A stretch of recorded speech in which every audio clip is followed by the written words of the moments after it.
Hey everyone, it's Jen over at jenscrappypages.blogspot.com. This is today's project. I absolutely love the way it turned out. I was trying to think of something I could do that was a little bit different from what I've been doing the past, I don't know, a while. And I grabbed out my white glimmer paper and decided to color it up and use a stamp set, well, not a stamp set, use a die set that I haven't used yet. So this is what I came up with. So let's get to the supplies and I'll tell you how I made it. So I used the Blushing Bride stitch satin ribbon and the delicate white doilies, the window shopping stamp set and Window Box Thinlits dies. These can also be purchased as a bundle in the Occasions catalog. The layering circles framelits that I used the large circle from. Blushing Bride and So Saffron ink. And I had just a couple little sponge daubers to sponge on the ink. And then I used the fine tip glue pen. And I have to be honest with you, this is the first time I've purchased it, and I cannot believe that I have lived my crafting life without it.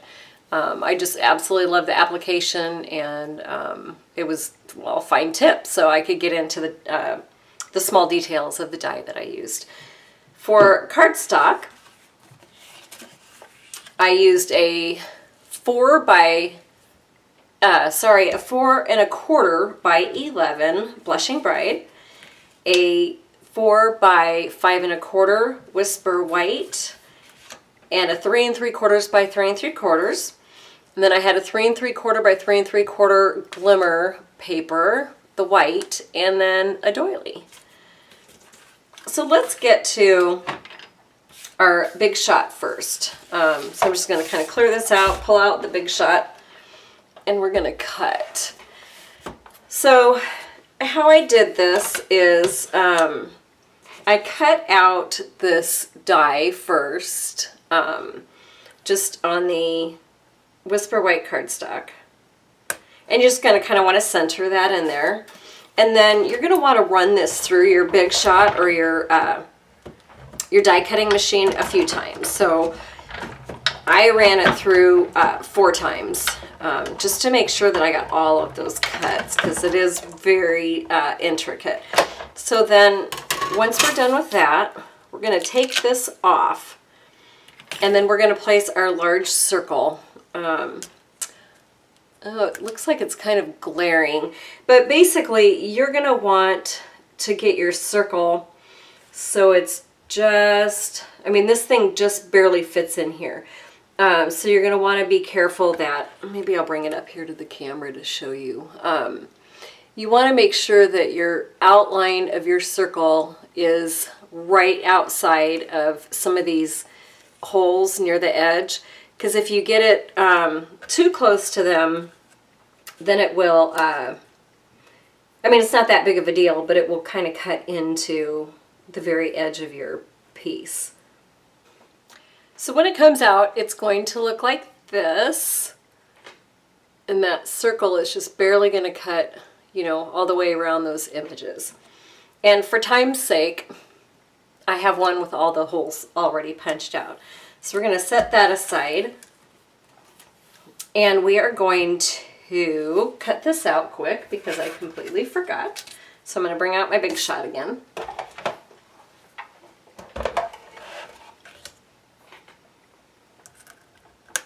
Okay, so now we have this, and then you're going to want to get some kind of scratch paper to put under that, and we're going to pull out both of our Blushing Bride and our So Saffron ink.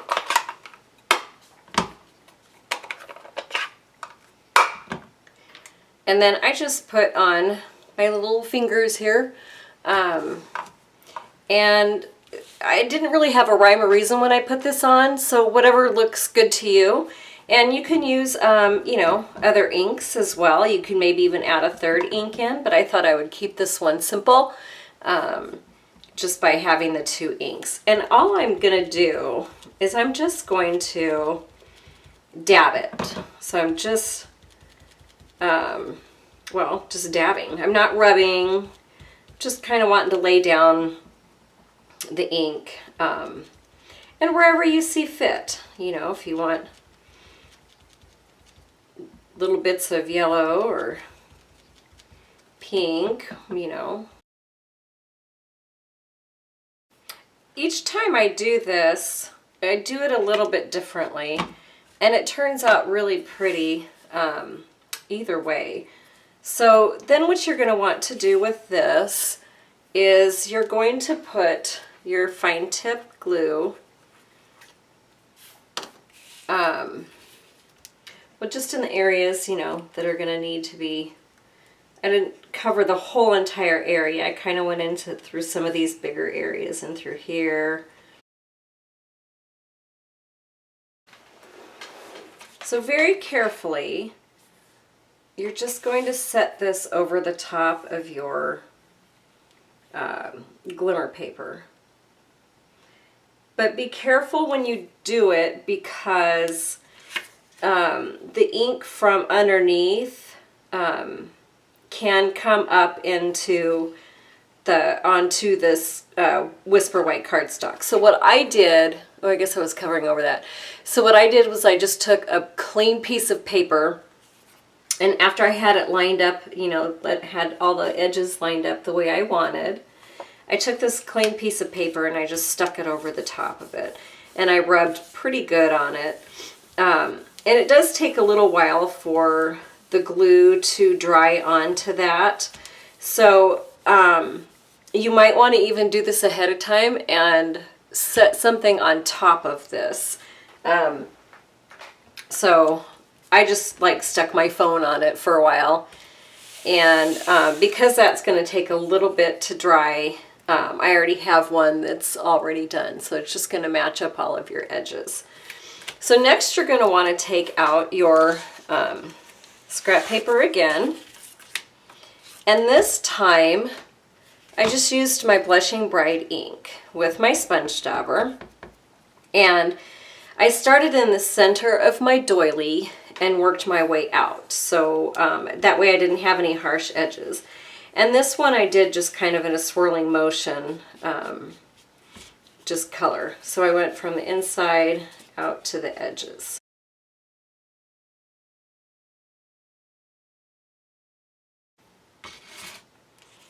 So that should be about it for your doily. It's gonna, you know, look about like that.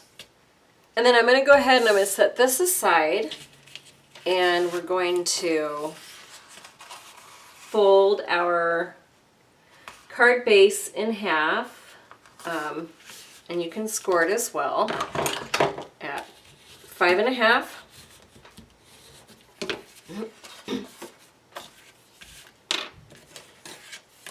And then we're going to just adhere the doily into that center top part of your white, your Whisper White. You can go about there. And then I adhered my little center with some pop dots.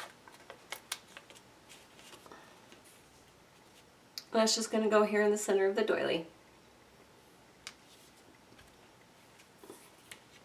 And then I'm going to flip this around and put a little bit of adhesive on the back side so I can wrap my ribbon around it.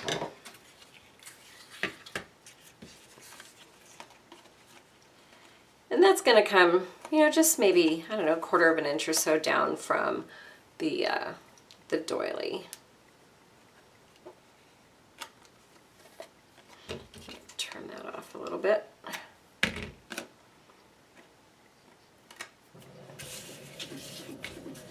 And then your sentiment is just going to go down here in the bottom right-hand corner,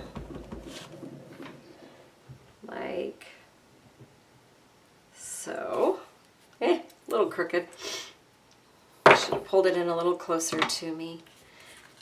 And then we're going to use some more pop dots, or Stampin' Dimensionals, technically, as they are called. And that's just going to go here in the center of your card base. Isn't that pretty? And then all I did was tie a knot, because this time I just didn't feel like a bow. I thought there's so much going on up here that a bow would take away from the you know, main subject up here. So I just tied a neat little knot here. Make sure that's even. There. I'm going to go ahead and recrease this. And there you have it. Isn't that beautiful? So it didn't take too long at all, with the exception of the drying. You know, that takes just a few minutes. So there it is. Thank you so much for watching. If you would like instructions or downloadable, downloadable instruction sheet, head over to my blog, jenscrappypages.blogspot.com. And don't forget, I'm doing Facebook Live tomorrow night, Wednesday, March 8th at 7 p.m. Central Standard Time. And I have a really fun project already planned for that night. So can't wait to do it. And I will check you later. Thanks again. Bye.